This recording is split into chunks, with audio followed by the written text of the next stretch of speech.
ایک حدیث میں آتا ہے کہ نبی اکرم صلی اللہ علیہ وسلم سے حضرت ابو ذر غفاری رضی اللہ تعالیٰ عنہ نے پوچھا کہ یا رسول اللہ، سب سے پہلے دنیا میں کون سی مسجد بنائی گئی تھی؟ اللہ کے نبی علیہ السلام نے فرمایا کہ سب سے پہلی مسجد وہ مسجد حرام یعنی کعبۃ اللہ ہے جو مکہ مکرمہ میں ہے۔ انہوں نے پوچھا کہ پھر اس کے بعد کون سی مسجد؟ تو اللہ کے نبی علیہ السلام نے فرمایا کہ اس کے بعد دوسری مسجد وہ بیت المقدس ہے، وہ دوسرے نمبر پر دنیا کی اس سرزمین کے اوپر تعمیر ہوئی۔ حضرت ابو ذر غفاری نے پوچھا کم بینہما، ان دونوں مسجدوں کے بنانے میں مدت درمیان میں کتنی رہی؟ یعنی پہلی مسجد بننے کے بعد دوسری مسجد کتنے دنوں یا کتنے سالوں کے بعد میں بنی؟ اللہ کے نبی علیہ السلام نے اس کے جواب کے اندر فرمایا کہ 40 سال کے بعد۔ اس کے اوپر علماء کو بڑی بحث ہے کہ 40 سال کے بعد بیت المقدس یعنی کعبے کے 40 سال کے بعد بیت المقدس تعمیر ہوا۔ بظاہر یہ بات عجیب لگتی ہے۔ عجیب کیوں لگتی ہے؟ اس لیے کہ یہ بات مشہور ہے اور ہم لوگ عام طور پر یہ بات جانتے ہیں کہ بیت المقدس کی تعمیر حضرت سیدنا داؤد علیہ السلام نے شروع کی تھی اور اس کی تکمیل حضرت سیدنا سلیمان علیہ السلام کے ہاتھوں ہوئی۔ اور یہ دونوں بزرگ حضرت ابراہیم علیہ السلام کے بہت بعد پیدا ہوئے۔ بعض روایتوں سے معلوم ہوتا ہے کہ تقریباً 1000 سال کا فاصلہ ہے۔ ابراہیم علیہ السلام نے کعبۃ اللہ کو بنایا اور پھر ابراہیم علیہ السلام کی اولاد میں سے حضرت داؤد اور حضرت سلیمان علیہ السلام نے بیت المقدس کی تعمیر کی، اور ان دونوں حضرات کے درمیان میں تقریباً 1000 سال کا فاصلہ موجود ہے۔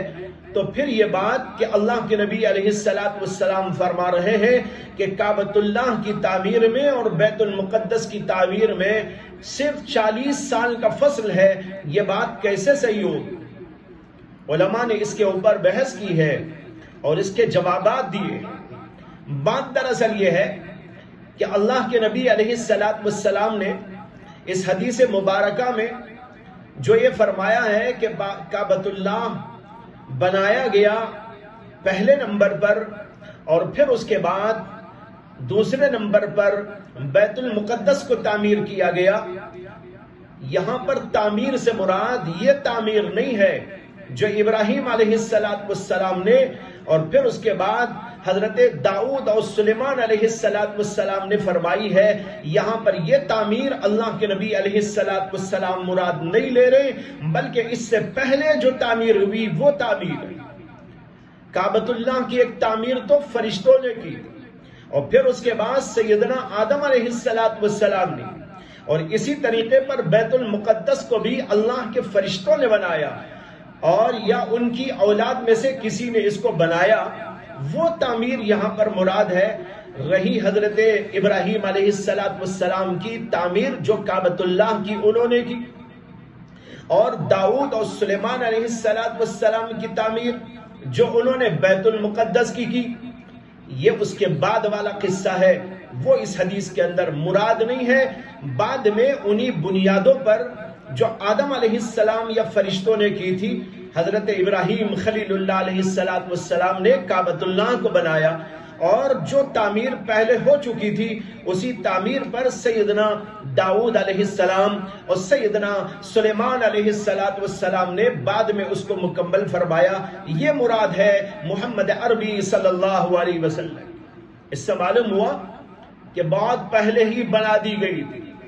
ابراہیم علیہ السلام کے وہاں پر آ کر بسنے سے پہلے ہی ایک تعمیر وہاں پر ہو چکی تھی، اور سیدنا داؤد اور سلیمان علیہ السلام نے اسی کو بنیاد بنا کر اسی کی بنیادوں کے اوپر تعمیر فرمائی۔